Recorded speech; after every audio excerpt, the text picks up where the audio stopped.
আসসালামু আলাইকুম। জীবনে আমার জীবনের ভুল থেকে আপনাদেরকে একটা কথা বলতে চাই। এই ভুলটা কেউ করবেন না। বিশেষ করে যাদের বয়স এখন ১৫ থেকে ২০ এর মধ্যে আছে, তারা যে ভুলটি করবেন না সেটি হলো যে জীবনে একটি কাজ খুব ভালোভাবে করুন।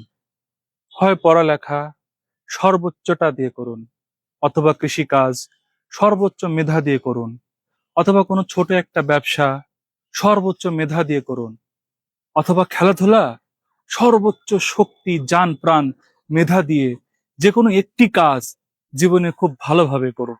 জীবনে একটি কাজ যে কোনো কিছুর চাইতে সবচেয়ে ভালোভাবে করুন। এরপরে দ্বিতীয় কোনো কাজ হিসেবে পাশাপাশি অন্য একটা কাজে আপনি দক্ষ হতেই পারেন, কিন্তু একটি কাজে জীবনের সবকিছু ঢেলে দিয়ে সেই একটি কাজের উপরে আপনি দক্ষতা অর্জন করুন। আসসালামু আলাইকুম।